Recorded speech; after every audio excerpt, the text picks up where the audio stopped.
The woman I met at a group blind date was a female doctor who was expected by everyone around her. However, inexperienced and lacking in confidence, she is unable to move her body on the spur of the moment. Being a doctor myself, I decided to step in and assist, so she wouldn't disappoint her friends. My name's Jack, a 32-year-old ER doctor. Even at this age, I've never been the topic of gossip. Sure, I've had relationships, but prioritizing work over everything led to many breakups, with most of my exes complaining I didn't give them enough attention. I realized in my late 20s that maybe I'm more cut out for work than romance. In the beginning, there was some emptiness amidst the rush of marriages and births around me, but now I am able to completely separate myself and struggle daily with work and study in order to save as many patients as possible. My family back home is pretty laid back, so no one really pressures me about marriage. Feeling thankful for the blessed environment I was in, all I could think about was becoming self-sufficient as soon as possible. An old high school buddy of mine invited me to a mixer. To be honest, I wasn't interested and was going to decline, but they were one person short and pleaded for my help, so I reluctantly agreed. It was just a filler spot for their group date, so I planned to make a short appearance and then leave. I left my house without dressing up and headed to the meetup spot. Hey everyone, long time no see. It seemed I was the last to arrive, and seeing old friends after so long put a smile on my face. Becoming an adult meant not seeing these friends as often, so reuniting with them at this group date was a pleasant surprise. Even though I wasn't keen on going initially, that moment of reunion made me glad I came. We caught up with each other with old stories and updates on the way to the restaurant, and it felt like we were back in our college days. I was having such a good time, I almost forgot the main purpose was the group date. We were seated and waited a few minutes for the women to arrive. The men suddenly tensed up as the women entered with a cheerful "nice to meet you." Recalling the silent prayers my friends whispered, hoping for a meaningful encounter as we entered the restaurant, I couldn't help but silently cheer them on. After ordering drinks and making a toast, we started introducing ourselves. I'm Jack. I work in corporate. I had made a prior arrangement with my friends to introduce myself with a different profession. It's not that I'm embarrassed, but explaining I'm a doctor often leads to many questions, and it can be tedious. Hi, I'm Sarah. I work as an internal medicine doctor. I was taken aback to hear that amongst us was a fellow doctor. The seemingly reserved woman ordered a non-alcoholic drink and had her cell phone face up on the table. I also kept my phone out in a similar manner, always on alert for emergency calls, so I could tell that Sarah wasn't lying when she said she's a doctor. My buddies would tell me, "Come on, have a drink for once," but I just smiled and brushed it off. The moment Sarah mentioned she was a doctor, she became the center of attention, getting bombarded with questions. "I'm just a novice in name only," she answered, looking modest or perhaps a bit apologetic. Yet, Sarah's friends seemed proud to have a doctor in their group, boasting about her as if parents would about their child's profession. I'm a doctor too, but I don't yet feel confident in my abilities, so I often avoid mentioning it in front of strangers. Sarah must have an honest and straightforward personality. I felt a tad sympathetic watching her be praised by her friends for being a female doctor and seeing her respond with a troubled smile. My buddies seemed to be growing fond of Sarah, their gaze fixated on her. Anyone could tell Sarah was beautiful, kind, and gave off a delicate vibe. And her humble demeanor probably made her even more likable. I wasn't drawn to her romantically, but I felt a kinship with her as a fellow doctor. Many female doctors at my workplace were strong-willed, had a high society vibe, and were quite snobbish. My alma mater was a state university in a place like Idaho, but my current hospital is affiliated with a private medical college, so there are many young female doctors. Hearing their conversations, there are a lot of things I don't quite understand. Their values clearly clash with mine, and coming from an average family, I often feel out of place. I've always had difficulty connecting with such women. I sensed none of that vibe from Sarah in front of me. As the night went on and we all loosened up with some drinks, the ambience in the bar suddenly shifted. "Sir, are you okay?" The distress call of the store clerk, followed by the sight of a fallen man just beyond the open door. I immediately stood up and approached the man. I informed the clerk that I'm a doctor and diagnosed him with acute alcohol poisoning, instructing her to call an ambulance. From behind, Sarah, pushed forward by our mixer friends, came toward us, visibly shaken. Clearly not accustomed to such situations. Her hands trembled. Taking too long to decide and seemingly on the verge of panicking, I reassured Sarah, "It's okay. I'm actually an emergency doctor. I've been through this many times. Stay calm. Let's first get him into a more comfortable position." I whispered that softly to her. Though surprised, Sarah nodded and followed my directions, turning the man to a safer position. Making sure his clothing wasn't restricting him, I asked the clerk for a blanket to keep him warm. Fortunately, he was still breathing. Basic first aid seemed to suffice as we awaited the ambulance. No matter how many times you face emergencies outside the hospital, you never really get used to it. Thankfully, it wasn't more serious. Looking down with regret, Sarah replied, "I couldn't do anything," tears streaming silently. Earlier at the mixer, she had shared that she's working at a big city hospital. Judging by her age, it seemed she had limited experience. She had graduated top of her class, and it seemed everyone had high expectations of her because of it. Earlier, Sarah had said, struggling, "I can't let everyone down. Saving lives but feeling the need to constantly meet others' expectations. I think that's wrong." But I also understand that it's not solely Sarah's fault that she feels this way. I don't care about titles and rarely talk about my profession.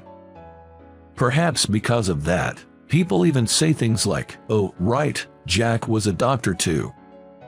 They even made such rude remarks. The contrast between me and Sarah. But seeing her cry out of frustration, it moved me too. I remember having a time like that myself, and I knew firsthand just how painful that kind of regret can be. "Sarah, you're really something." After the man was taken away in an ambulance, Sarah hesitantly began to speak to the friends who had rushed over. "I didn't really.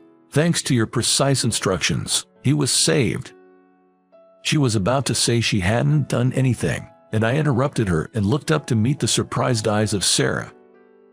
Her friends were hugging her, saying, "You did great."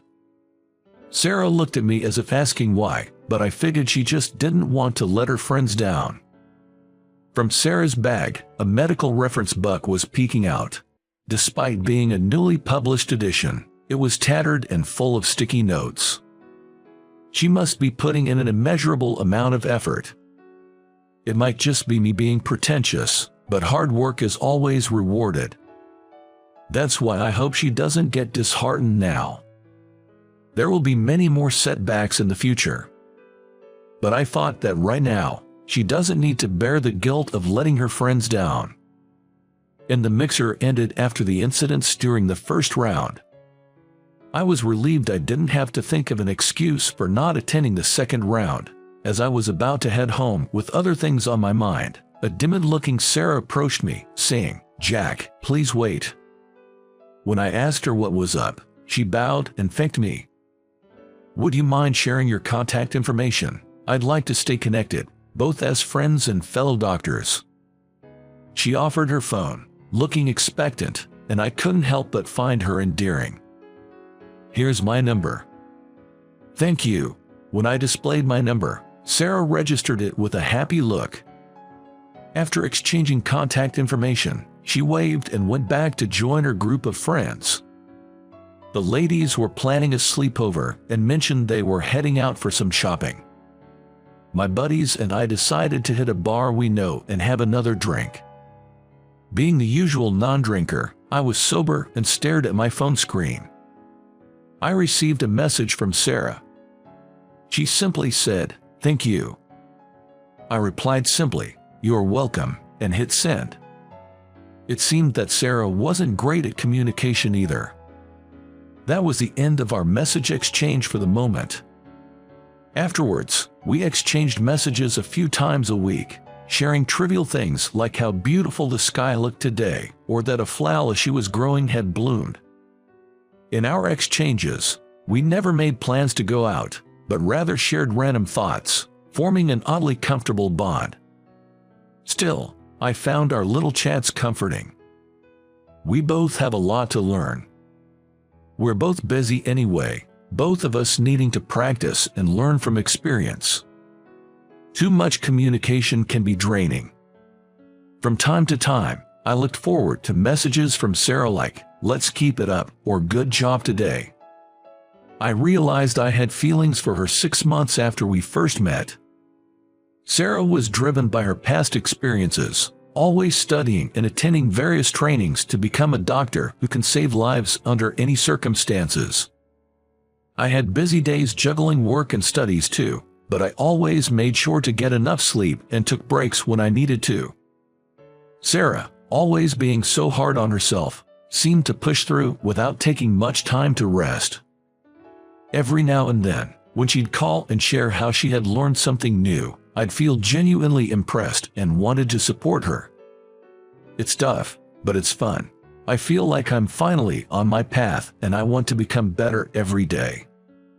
Hearing her laugh while saying those words, I was sure of my feelings for her. I think I had these feelings for a while, but it took me some time to recognize them. Finally acknowledging my feelings, I decided to ask Sarah out. "Sarah, when's your next day off?" "Next Thursday."